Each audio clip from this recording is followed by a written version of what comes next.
আসসালামু আলাইকুম। সবাইকে আরও একবার স্বাগত জানাচ্ছি আমার আজকের রেসিপিতে।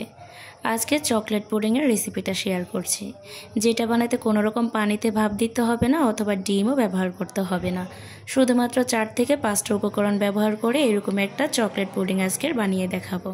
চকলেট দিয়ে বানানো যে কোনো খাবারে সবাই অনেক বেশি পছন্দ করে, বিশেষ করে বাচ্চারা খুব বেশিই পছন্দ করে। তাই ডিম ছাড়া, পানিতে ভাপ দেওয়ার ঝামেলা ছাড়া কিভাবে এই চকলেট পুডিংটা বানিয়ে নিতে পারবেন সেই সহজ রেসিপিটাই আপনাদের সাথে শেয়ার করেছি। সাথে থাকছে কিছু টিপস অ্যান্ড ট্রিক্স, যেটা ফলো করলে আপনারাও পারফেক্টভাবে বানিয়ে নিতে পারবেন। আমার রেসিপিগুলো যদি আপনাদের কাছে ভালো লেগে থাকে তাহলে অবশ্যই আমার চ্যানেলটা সাবস্ক্রাইব করে সাথেই থাকবেন। চলুন তাহলে রেসিপিটা শুরু করি। প্রথমেই আমি একটা কড়াইয়ের মধ্যে 2 কাপ পরিমাণে দুধ নিয়ে নিচ্ছি। এটা আমি প্যাকেটের ফুল ক্রিম দুধটা নিচ্ছি। আপনারা চাইলে এখানে 3 কাপ দুধ জাল করে 2 কাপ করে ঘন করে নিতে পারেন। এরপর এখানে দিয়ে দিচ্ছি 1/4 কাপ গুঁড়ো দুধ। এখন দিচ্ছি 1/4 কাপ কোকোয়া পাউডার। এরপরে দিয়ে দিচ্ছি 1 টেবিল চামচ পরিমাণে আগার আগার পাউডার। যেহেতু আমরা এখানে ডিম ব্যবহার করব না, তাই পুডিংটা জমাতে সাহায্য করবে, সেজন্য আগার আগার পাউডারটা ব্যবহার করেছি। আরও দিয়েছি 1/3 কাপ পরিমাণে চিনি। হাফ চামচ পরিমাণে দিয়েছি ভ্যানিলা এসেন্স। এখন এই সবগুলো উপকরণ খুব ভালোভাবে মিশিয়ে নিচ্ছি। এখানে ভ্যানিলা এসেন্সটা ব্যবহার করেছি দারুণ একটা সুঘ্রাণ আসার জন্য, চাইলে এটা বাদ দিতে পারেন। এরপর এই সবগুলো উপকরণ দুধের সাথে খুব ভালো করে মিশিয়ে নিচ্ছি। চুলাতে বসিয়ে দেওয়ার আগে সবগুলো উপকরণ খুব ভালোভাবে মিশিয়ে নিতে হবে, তা না হলে কিন্তু দলা পেকে যেতে পারে।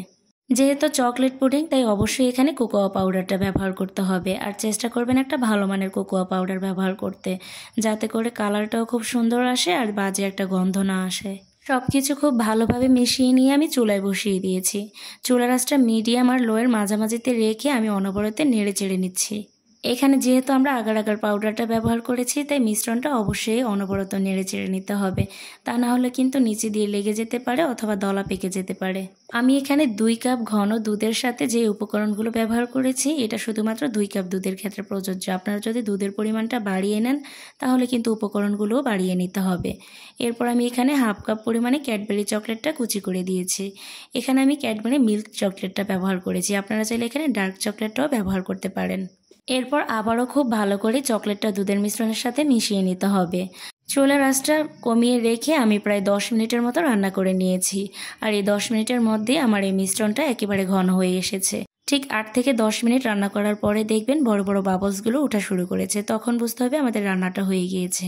আর পুরো রান্নাটার সময় কিন্তু চুলার আঁচটা কমিয়ে রেখে আমি অনবরত নেড়ে চেড়ে নিয়েছি। আপনারা দেখেই হয়তো বুঝতে পেরেছেন ঘনত্বটা ঠিক কেমন হবে।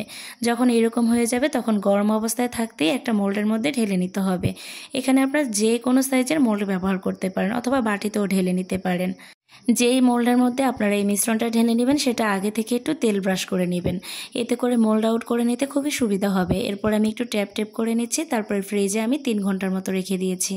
যে কোনো ডেজার্ট আইটেমগুলো ঠান্ডা ঠান্ডা খেতেই ভালো লাগে, এজন্য আমি নর্মাল ফ্রিজে রেখে দিয়েছিলাম। এখন ছুরি দিয়ে সাইডটা একটু ছাড়িয়ে নিচ্ছি, তারপরে মোল্ড আউট করে দেখাচ্ছি। যেহেতু এই পুডিংটা একেবারে সফট, তাই একটু হালকা হাতে এটা করে নিতে হবে। এরপর একটা প্লেট দিয়ে আমি এটা মোল্ড আউট করে নিচ্ছি। আর দেখতেই পাচ্ছেন কতটা সহজভাবে আমি মোল্ড আউট করে নিতে পেরেছি। এরপর উপর দিয়ে আমি হাফ চামচ পরিমাণে কোকোয়া পাউডার ছিটিয়ে দিব। এটা দিলে দেখতে ভালো লাগবে, খেতেও ভালো লাগবে, তবে হাফ চামচের বেশি দেওয়া যাবে না। এখন তৈরি হয়ে গেল আমাদের চকলেট পুডিং। কোনো রকম ডিম বা পানিতে ভাপ দেওয়ার ঝামেলা ছাড়াই এই পুডিংটা সহজে বানিয়ে নিতে পারবেন। শুধুমাত্র যেই টিপসগুলো বলেছি সেই টিপসগুলো ফলো করলে এরকম পারফেক্টভাবে আপনারাও বানিয়ে নিতে পারবেন। এই পুডিংটা বানানোর ক্ষেত্রে অবশ্যই পরিমাপগুলো একটু ঠিক রাখবেন, তাহলে দেখবেন পারফেক্টভাবে বানিয়ে নিতে পেরেছেন। এই চকলেট পুডিংটা কিন্তু ছোট থেকে বড় সবাই অনেক বেশি পছন্দ করবে। খুব কম সময়ে কম উপকরণ দিয়ে আপনারা চাইলে এটা মেহমান আপ্যায়নও বানিয়ে নিতে পারেন।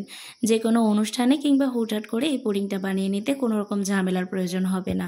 আর মুখে দিতে মিলিয়ে যাবে এমন একটা পুডিং। আশা করছি প্রতিদিনের মতো আমার আজকের রেসিপিটাও আপনাদের কাছে ভালো লেগেছে। যদি আমার রেসিপিগুলো আপনাদের কাছে ভালো লেগে থাকে তাহলে অবশ্যই একটা লাইক, কমেন্ট, শেয়ার করে দিবেন। আর আমার চ্যানেলটা সাবস্ক্রাইব করে সাথেই থাকবেন। যারা ফেসবুক থেকে দেখছেন অবশ্যই পেজে ফলো দিয়ে রাখবেন। আজকের মতো এখানেই বিদায় নিচ্ছি। সবাই খুব বেশি ভালো থাকবেন। আল্লাহ হাফেজ। আসসালামু আলাইকুম।